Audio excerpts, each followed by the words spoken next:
The recording. Okay, so hello, welcome to class. My name is Filomena Jack. I'm here in conjunction with the Southeast Steuben County Library, Recording Library, and I thank them so much for getting the grants and the funding all together so we could have this fun class.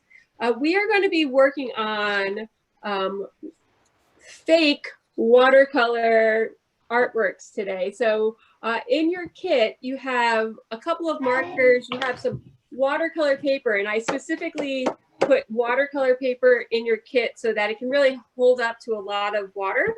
And you've got a roundish brush, and I feel like that is useful for this project. Let's see, good. And a clean glass of water is helpful, and I like a paper towel just to kind of dry my brush off from time to time. You can do this either as a monochromatic piece, so this piece I have up right now with all over floral and shapes, this is monochromatic, meaning it's only one color, and it may look like different tints of the hue. So here's some of our first like art knowledge. Hue is just the name of a color. So red, the hue name of red is red. The hue name of blue is blue. And then tints mean, like I have a lighter blue in here and then a darker blue. So this is all a tint of blue. So you can work just monochromatically if you like, or you can work using multiple colors. So everyone's kit has different markers. So if you go and see your buddy in a day or so and they have a different project, or if we all hold up our projects, they're all may look different. What you have are these water-based markers, and you could, the brand, this is like Color Swell is a brand that we all have, but you could use Crazy Art brand, or you could use Crayola. That's like the big name one, right? But it needs to be a water-based marker. So you could do this, like this is a marker from the dollar store that was like 20 for $1. And you'll see this just doesn't show up as vibrantly as some of these other markers, but any water-based marker will work for this process.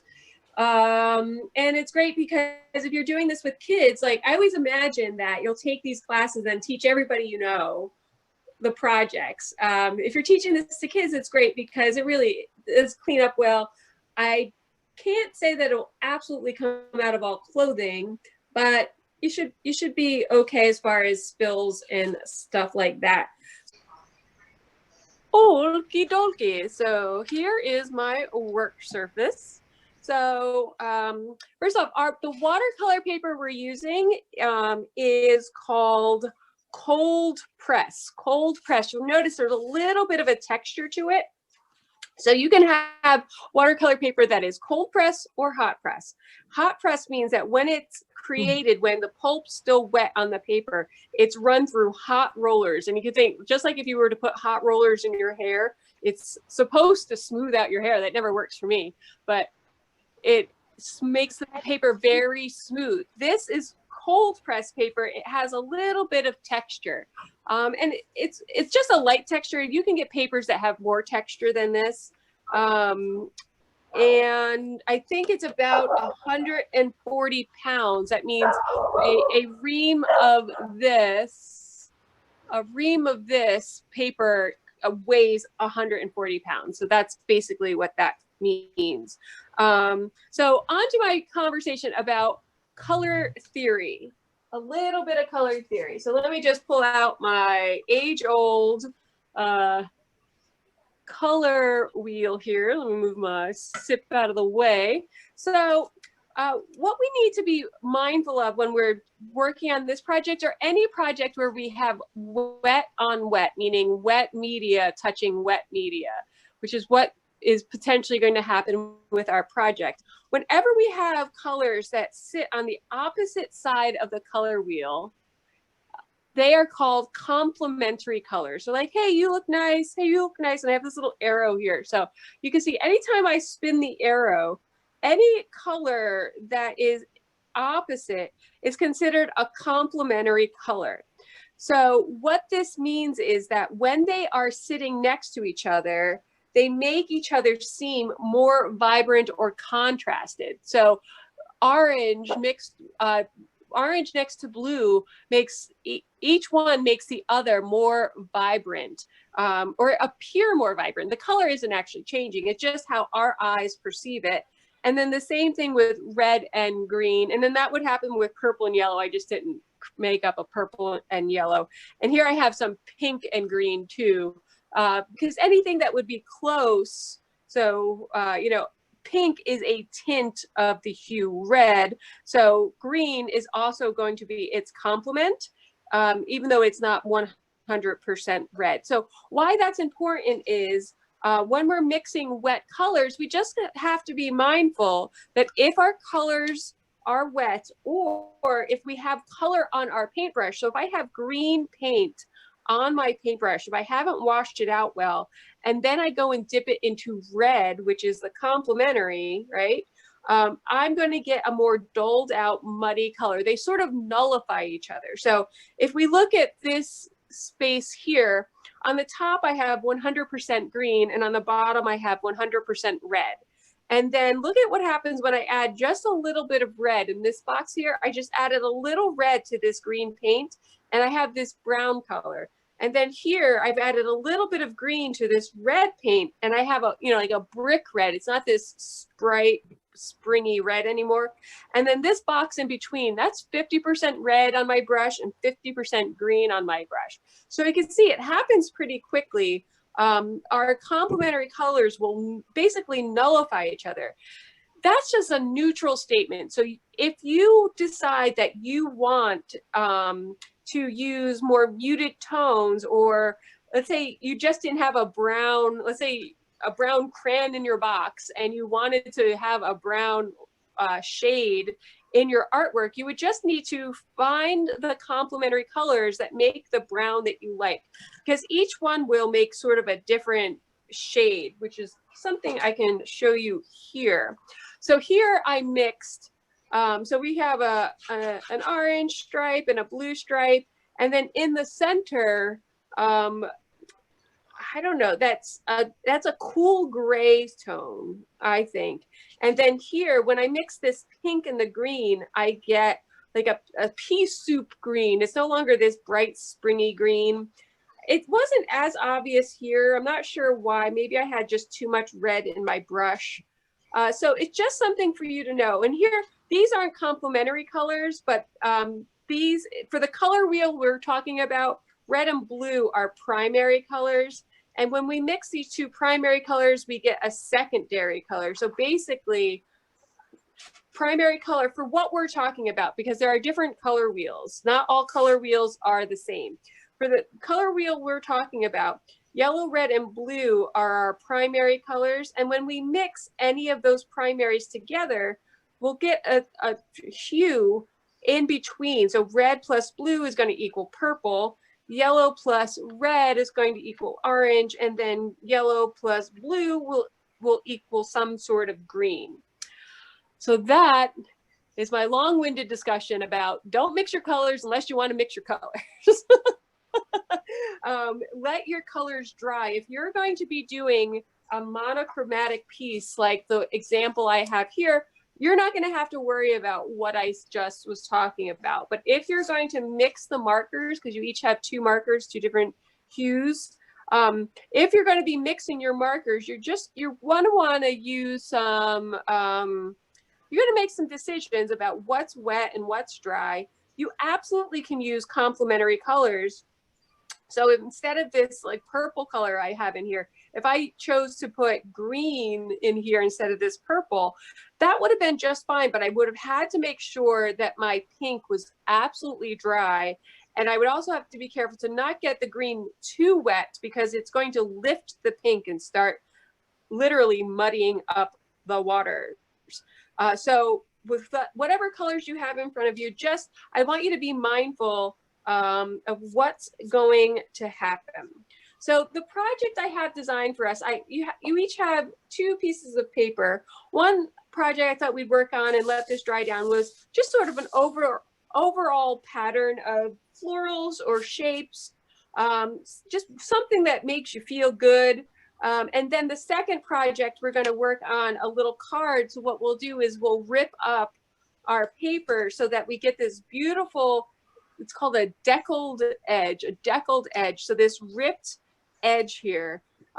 You spend a lot more money to get your paper to already have this sort of edge, and I'm going to show you how you can create this sort of free-flowing, it looks like more handmade paper. So that's going to be the second part of our project. So what we need in front of us is one of our pieces of paper, and you can either, I gave you all a brandy new pencil because some people really like to sketch things out before they start. I'm going to leave that up to you. If you do decide to use a pencil, I would suggest don't give it too much. Don't press down too hard, because when we put water on it, the lead, the graphite in the pencil will smear a little bit. But if you want to use a pencil, you can. I'm just going to jump in with a marker, and I'm going to choose a bright marker so I can make sure that you can see it on screen. And I'm just going to draw in some of my favorite flower doodles. So I've got a rounded daisy, I've got a pointed daisy, I've got sort of a chrysanthemum looking thing. These are just spirals. I'm just going to jump in and go through drawing some of my favorite flower doodles. Let's see, I'm going to bring the camera a little bit closer. There we go.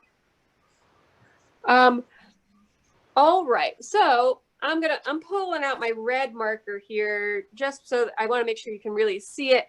But this will work with any of the colors. Yellow, you won't get as much depth of color, but this will work with whatever colors you have here.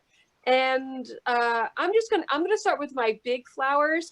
And traditionally in design, odd numbers work really well. So for my biggest flowers, which were sort of these chrysanthemums, I guess, you notice I have 1, 2, and 3, and then I have 1, 2, and 3. So I'm going to start, oh, I guess I have 4, maybe I have 4.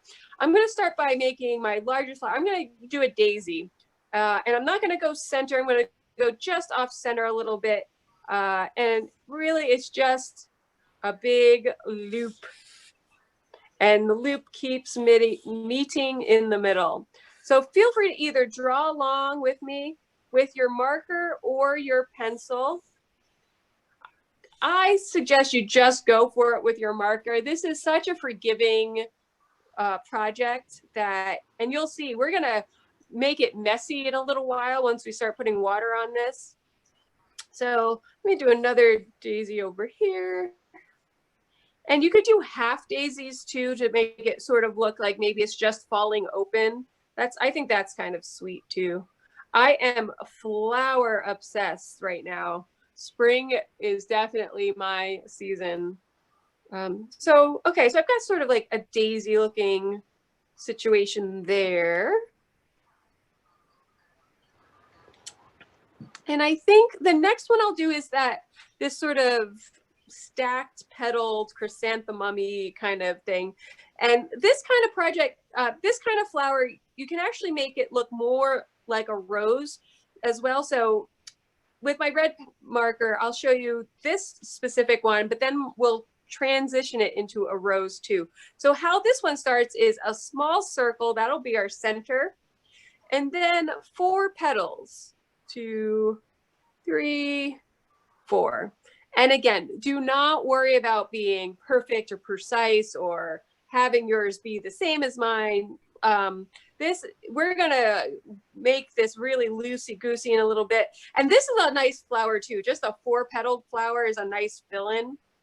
But to keep this one going, so that I've got that first round of 4 petals. Now what I'm gonna do is sort of make a little rainbow type shape that touches the middle of each of those petals. And then I'm going to continue to make just rainbow type shapes or U's or smiley faces that goes from the center of the petal to the center of the petal. And again, don't worry about making this look exactly like mine. Just have fun. These are just little doodles. You could just start throwing petals in wherever you like. I think maybe I'll leave that one there, and you can have these overlap as well. So let's see. And now that same idea to make that look more like a rose, that starts with if you do a lowercase letter E, the lowercase letter E. See that? So that's our rose bud. So instead of the circle, we started with a circle. If I call that one a chrysanthemum, that starts with a circle. But if we want to do more sort of like a cabbage rose, it starts with a lowercase E. And I'm just checking to make sure we don't have anyone waiting to get in. Okay, good. And then the same thing with those petals. I just start sort of a rainbow shape, or that one looks like a backwards letter C, and then a frontwards letter C. And then I'll do that same thing where I just add petals that overlap. It's like they're hugging the center. So it's a minor difference between the chrysanthemum and the rose, the cabbage rose, but it really makes I think a big difference. And if you make a mark that's a little wonky or something, don't worry, because we are going to add water to this, and you may not even see these lines depending on how much water you add. So you could just keep going. You could have created just this flower as your one and only flower on here. And I try to be careful to keep it centered, to keep the center centered. So it might mean I add a couple more petals here and there. I love these flowers. I just a few weeks ago did a live video where I painted my office with these doodles on the wall, and it was fun. Okay, so that's more of like a cabbage rose. Use your imagination. And then I like to counterbalance all of these soft shapes. So we've got these very rounded shapes with a couple of pointy sort of flowers. Maybe they're like asters or something. So it's a lot like the daisy that we started with, but they are pointed. And it's okay if it goes right off the page. I often can't stop myself from painting right off the page.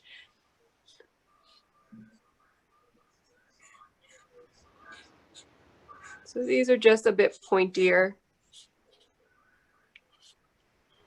And then maybe I'll do some of those 4 petals, 2, 3, 4. Maybe they look like little hydrangea petals floating around. But you see, you start with your larger shapes, and then you get smaller and smaller to fill in the white space.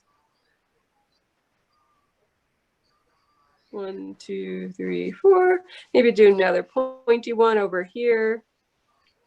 Just have fun with this.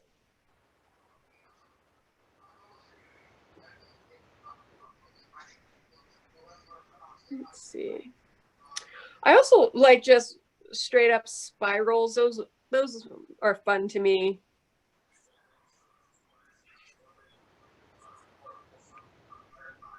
And you can always add more to this. If you get to a point where you're not sure you should be adding more, maybe stop, and then you can always add more. And then again, to help balance out all of these rounded shapes, I've added some triangles, just some simple triangles.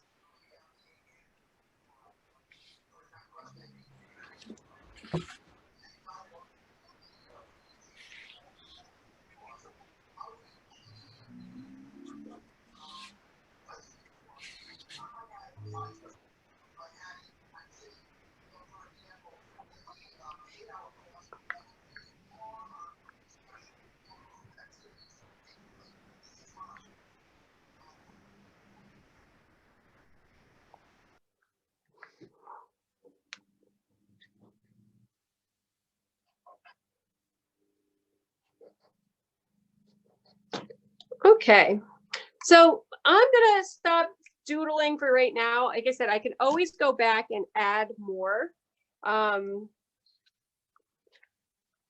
Let's see. So we got some overlapping ones, and again, I went monochromatic, but you could absolutely use more than one color. I think going monochromatic is just as interesting. It's just as interesting, and you don't have to be as careful about getting things mixed. So I have got my Cleany Clean brush, and I've got some clean water just to the left of me. And so if you're left-handed, put your water on your left side, and if you're right-handed, put your water on the right side. That way you don't, and hopefully you won't accidentally dip into your tea that you're having.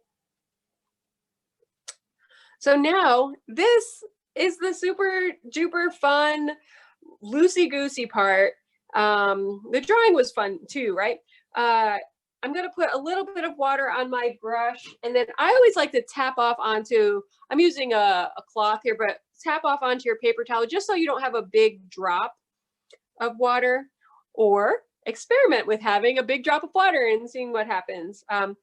Now, anywhere we have marker, we've essentially laid down watercolor. So when I put my brush over the water, I mean, over what I've just drawn, I can paint with that marker. What I should have also said is I suggest when you're doing this that you start from your, so if I'm left-handed, I should have started on my right side and gone left. Guess I could turn it once and get that effect, but try to start so that you're not dragging your hand through your stuff. I got excited there and just started painting. But do try to take that advice. Try to start painting away from your dominant hand so that you can come across. Us lefties know what it's like to always have ink smeared on our hands. So now just experiment with adding more water, and you can use your brush to pull the ink off into the marker ink from the where you've drawn into the center. I would be careful about lifting.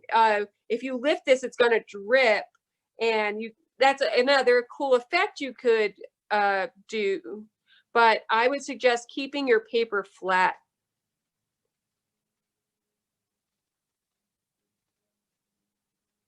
And it's important to have clean water. Like if you had been painting all day and your water was murky, I would always suggest that you start with a fresh jar of water, because just like we were talking about with the complementary colors, if you've got muddy water and you're adding it onto your bright, happy colors on your paper, you're going to be muddying up the paper, or you're going to be muddying up the colors on your paper.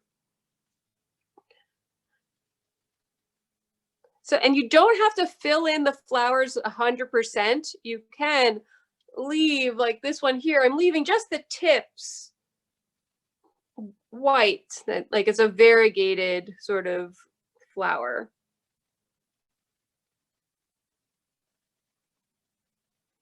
And the spirals are fun because I can choose just to lightly touch the line where the spiral is, or I can just completely rub over it and get just a different sort of abstract shape.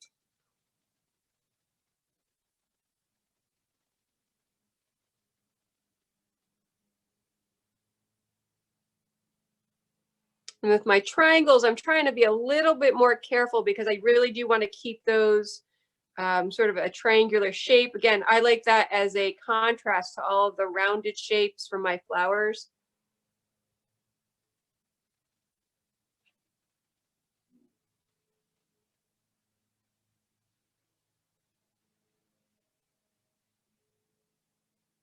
Anywhere my flowers are overlapping, I'm just being a little bit careful so I can still see a delineation between that flower and that flower.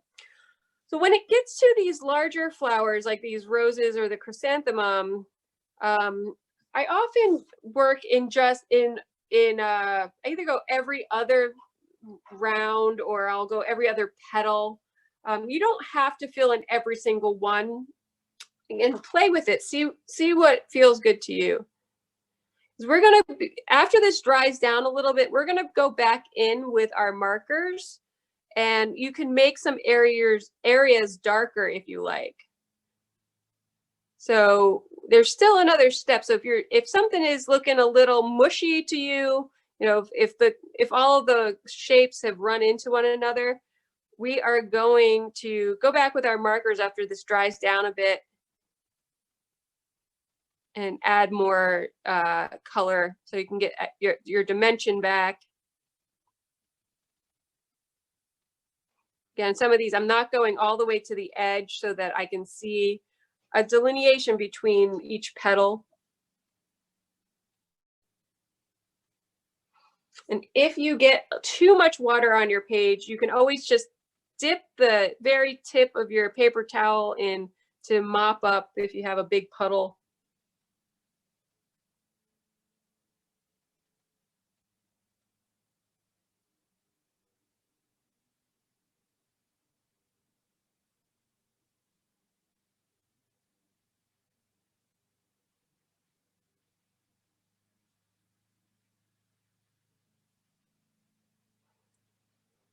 I find this very soothing, just looking at the water and the color moving around.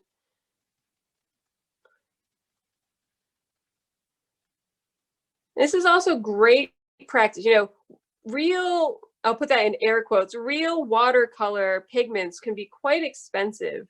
So if you're just playing around with a design or something, I think using this marker technique is great. It's so inexpensive. Again, if you're teaching some kiddos, it may be easier for the kiddos to hold the markers and get a nice design. You know, paintbrushes may feel awkward in their hands. Oops.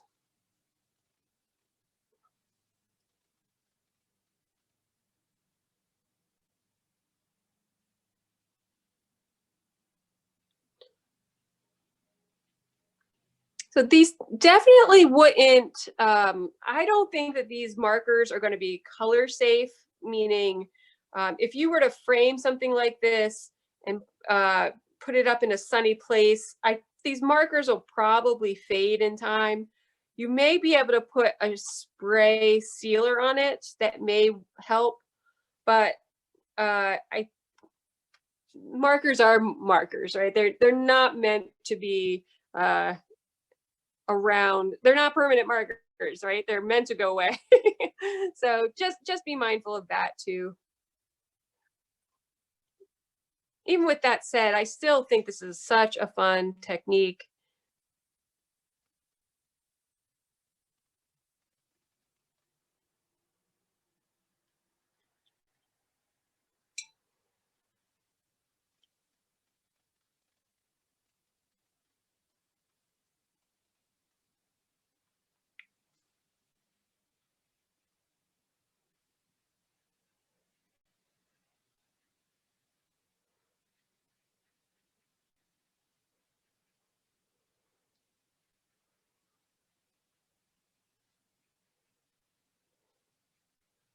And I didn't make this up. I've seen this around the art circles for quite some time. I know there's an artist, Elisa Burke, that I like a lot. She does a similar project to this. She does sort of a more, her page is completely covered. She does a project like this, but this is not I don't take credit for coming up with this.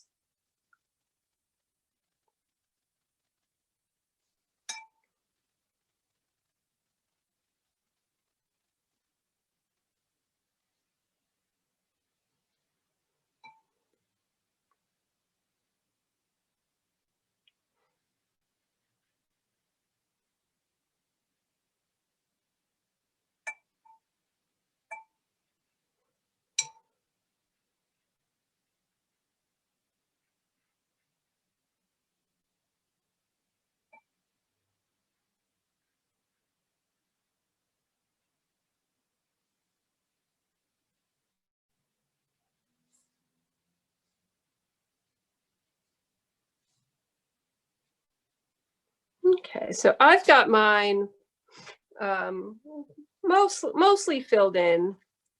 On the one that was more like a rose, I did the inside of the petals, so where they were meeting underneath, I made sure that had color, and then I did the opposite on the one that I was calling the chrysanthemum.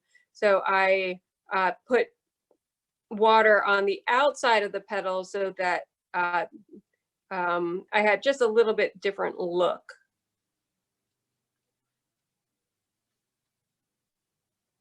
And you can see in my rose area, that center got really lost. So I'm going to go back in. Once this dries down a bit, I'm going to go back in and give that a little love to get it to look more like what I think I want it to look like.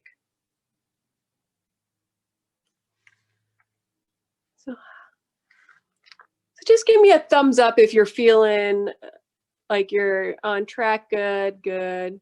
Excellent. Cool, cool, cool. Nice.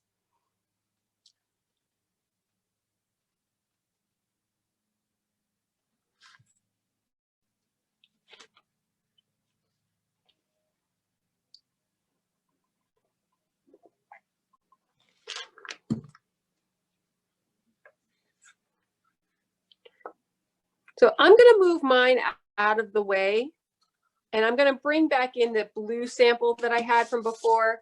I just want to show you that. So I've got this daisy right in here that lost its definition in the center, and I would like it to have a little bit more composition to it. So I'm just picking up my blue marker again. Did I use this one or did I use that one? Which one did I use? We'll see. And I'm just drawing in the shape a little bit with the blue marker. So this is completely dry. It's been dry for a while. I'm just picking up the marker and filling in a little bit. And then, you know what? I can actually keep adding a little bit more definition to some of my other flowers. If I want to give it a little zhuzh. But you do want to wait until the first round is dry, because if you get your marker wet, the markers don't like to be wet. They sort of start to skip. They just don't play well when they're wet.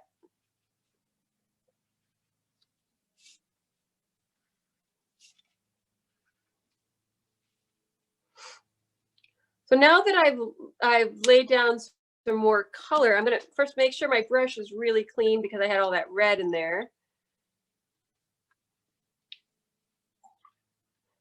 I say red, but it really has a pinky hue. And it's pretty, but it's not red. But if I did more layers, I could get it redder.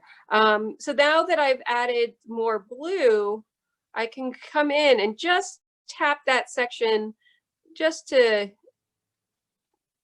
activate the ink a little bit.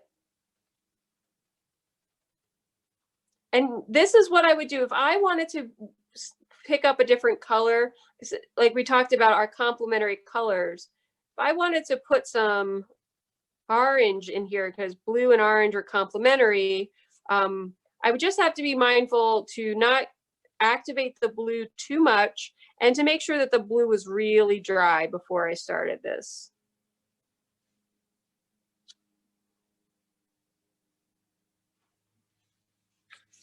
Looking good.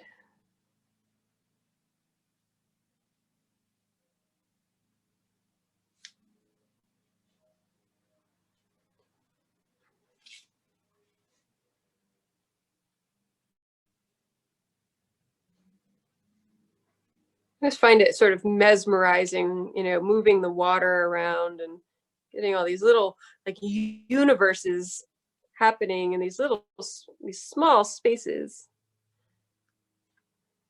That makes me happy. So now I'm going to experiment with, like I said, you need to be careful with using a complementary color, but I'm going to just experiment here. I'm taking this orange marker, which is my complement to blue, and I'm just going to maybe I'm just gonna go around these triangles. I don't know why, just because I feel like it.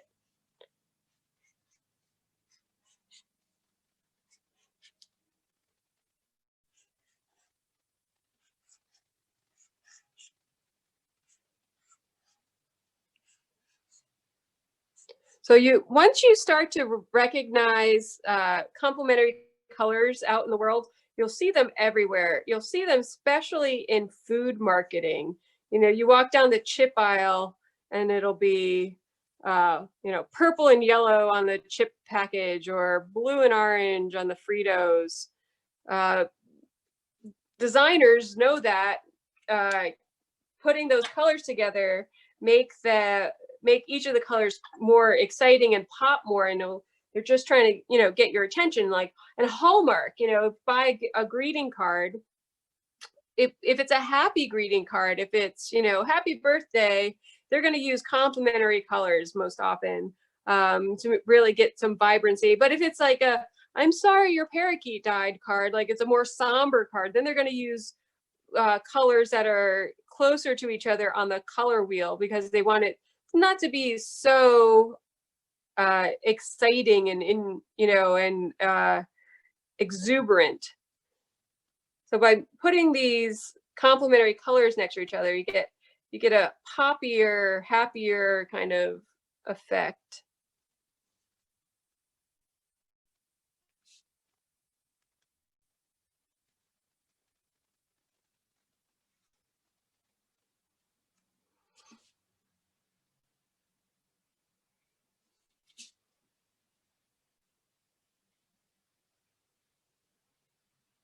So here I've just got some of my wet orange, where it is, there it is.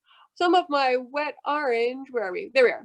Some of my wet orange just got mixed in with my blue, and I can see that I'm getting sort of a gray, brown something. So I'm going to take the time to wash my brush, dry it off, just to make sure I don't keep contaminating the colors, because I want them next to each other, but I don't want them to mingle.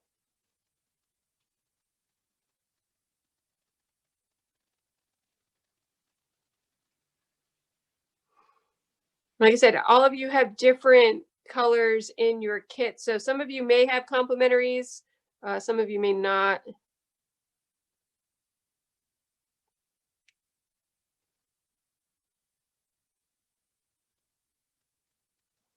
So this also hopefully brings to mind that you don't need to buy every color paint in the store. Like, it's fun to have, you know, a big art kit with all of, you know, so even if you're doing oil painting or traditional watercolor or painting with acrylics, you don't necessarily need to buy every single color, because you can recognize that mixing colors together, like complementary colors or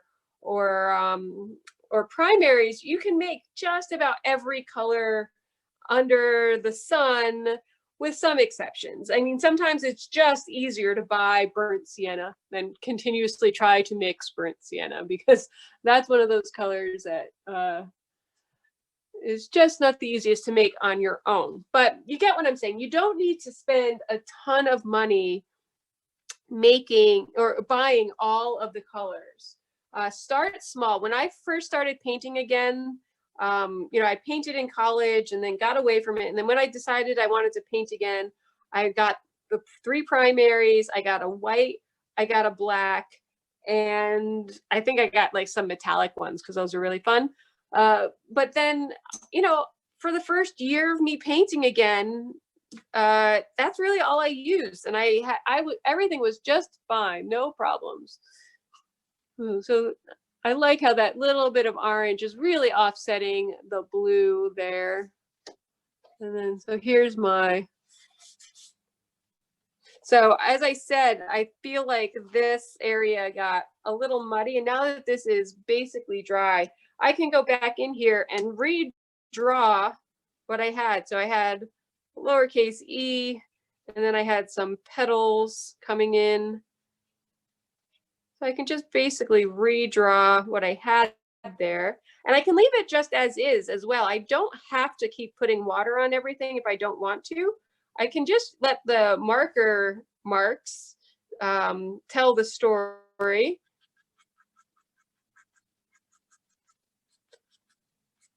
Such a beautiful and humble art supply.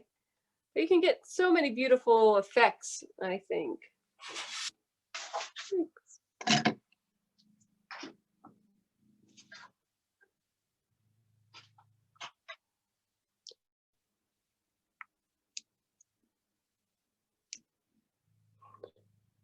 Yeah, and if any point you notice that your water is getting muddy, feel free to go and get yourself some clean water. Again, I think it's a good idea to keep your water as clean as you can.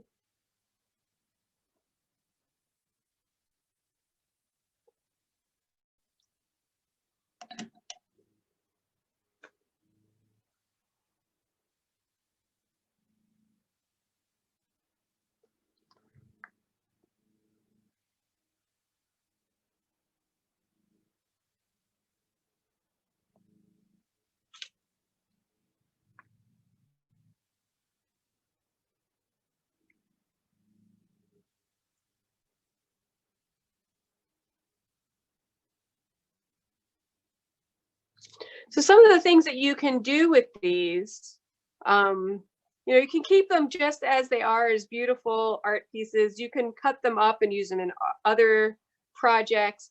You can create the color Xeroxes of these and, you know, do all these fun things like make your own wrapping paper, you know, do some really cool things. There are platforms like Redbubble or Society6 where you can upload your images onto products like mugs and pillows and, you know, you name it. You make t-shirts. So that could be something really fun to do with this. Like I said, because of them being, I don't know that they're 100% light fast because they're such a humble supply. But if you take a really beautiful picture, you can then make greeting cards, you know, put that picture on greeting cards or, again, anything. So check out Redbubble or check out Society6. It's free to have an account. You just need to upload, you know, the best quality photo that you can. Your phone is just fine, or whatever you're watching this on. You probably can get a beautiful photograph and then, you know, have these as your, you know, you do this as holiday cards. How sweet would it look with a beautiful tree and little ornaments on the tree, or a menorah, or, you know, you could really take this to a lot of different places. But I'm just gonna wait a few more minutes because it looks like there's still some painting going on. Give me a thumbs up if you're still painting. One. All right. Okay. All right. I'm just going to wait just a couple minutes for everyone to kind of be at the same place, and you could always continue on with this after our class. So I'd like you to find your second sheet of paper. What we're going to do is we're going to work on ripping our paper. So this works really well if you have a straight edge around, like a ruler is great, or the side of your table. If you're working on a table that's square, it's hard if it's a round table. Or if you just want to watch for now and try this when you can find a straight edge. We're going to create just some little cards from our other piece of paper. Let me grab a new sheet here.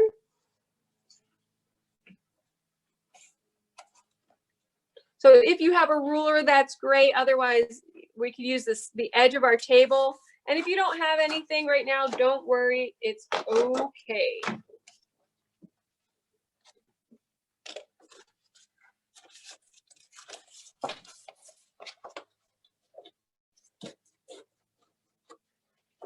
So what we're going to do is, I'm going to start by just cutting this, or tearing this piece of paper in half. So I'm just going to fold it so the short sides touch. This doesn't really matter what you do here. This is just an idea for how to make paper that has this fun edge on it. So let's see, can you see? Let me bring my camera a little closer so you can see the edge of my table. Hold the phone. I'm going to bring the whole thing closer to the edge of the table and not knock anything off the table. It's like a magic trick. All right, there we are. So here's the edge of my table. So I just folded it in half so that I would have a good line. I could have marked it with a pencil. I could have measured it and marked it. What I want to do is hold my paper at the edge of my table and keep one hand planted right next to the edge and then rip down against my table. Again, if you have a rounded table, that might be hard. And then what I'm left with is this, what's called a deckled edge, And when you're buying handmade paper, you spend a lot more money on paper that has this beautiful edge. You can also like kind of pull on it to get some of the fibers to loosen up. The idea is that it's kind of got a distressed edge. And here's the finished card that I have here. And if you do have a ruler or some sort of straight edge, it doesn't have to be a ruler, plastic or metal, you can do the same thing by holding your straight edge down and pulling the paper towards you. So let me get back in camera here. So if I pull the paper towards me, so I'm holding my ruler down quite strongly, and I'm just pulling the paper a little bit at a time towards me.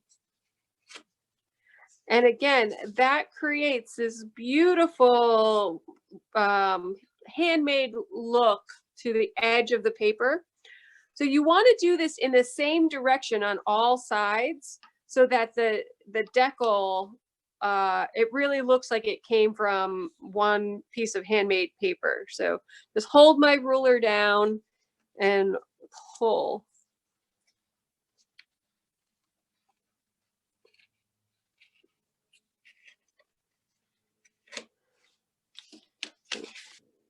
They sell very fancy Deckled Edge rulers, which have like these teeth on it. So that will create even a more intense look. But really, just anything that you've got that you can get a nice grip on. Again, you can continue to use the edge of your table if you don't have a straight edge, or just follow along and try this at another time. Whew. There we go. All right, sweet.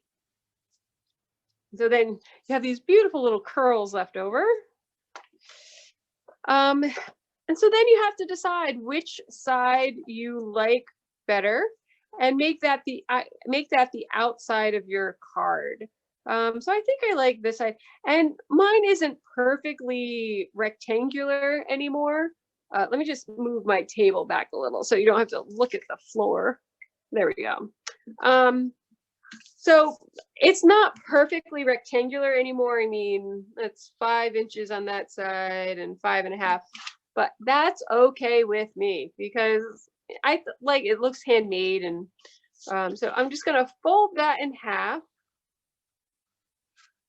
Give it a good press. I can use my ruler sort of as a bone folder. And now I have this beautiful little card. This would be so fun once we're able to have big dinner parties around our table, little note cards for everyone, or if your family's doing something for Easter or whatever, little note cards would be so sweet. So that will work on just about any type of paper, but watercolor specifically works well because of the way that the paper is manufactured. So now you can create any sort of little projects that you like. I'm going to do another one of these flowers, and I'm going to use the 2 different colors. And by leaving this center, or this, let's say, second level of flower white, it really makes the colors pop around it, I think. So maybe I'll do orange and yellow. Let's see. Like I said, the yellow doesn't always look so dramatic. The yellow doesn't kind of create the streaks that the orange does. But so that was just a circle in the middle. And then sort of this loosey-goosey shape. And then another loosey-goosey shape. Well, I guess the last time I made it more daisy. 1, 2, and I want to do another layer. You can't do this wrong. Just don't get the marker in your eyeball, and you've done it correctly. So I got my clean brush, making sure there's nothing on it. And I'm going to leave this middle layer white. So that means I'm going to only put color here. So you can see the orange isn't super vibrant either, because orange is made up of half yellow and half red, right? So yellow, like I said, doesn't show up the most vibrantly with this project or using the markers, but that's okay. I still think it's quite lovely. And it's my husband's favorite color, so I have a card for him.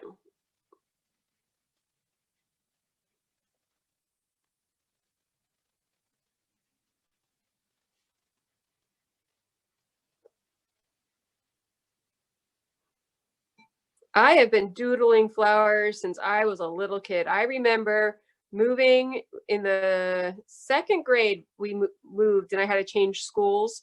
And the very first day, getting reprimanded by my brandy new 2nd grade teacher that because I was doodling flowers on whatever page she gave me to like practice spelling or whatever.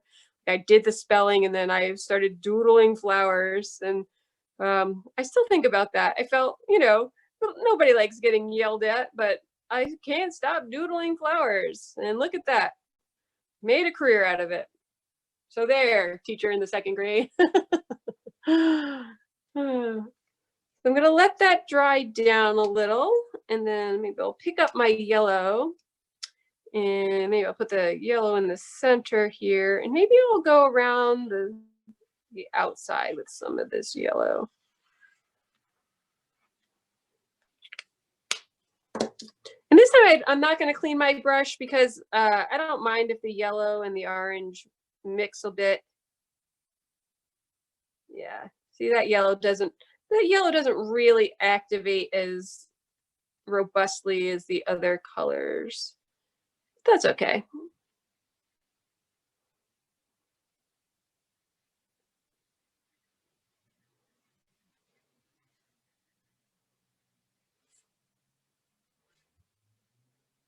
So some of the other things you could experiment with, if you put a little bit of salt, like just normal table salt, put a little bit of salt in your water, in the water you're using for your brush.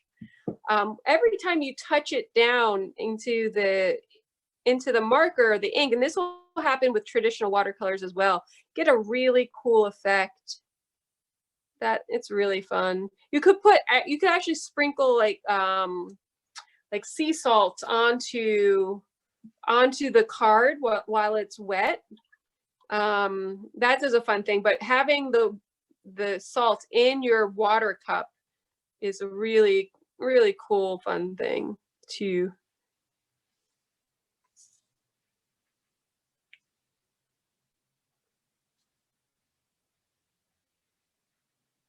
And you can see, depending on how much you put water or rub on the marker lines, you can you can essentially make the marker lines disappear if that's what you want, and just let it bleed from one area to the other.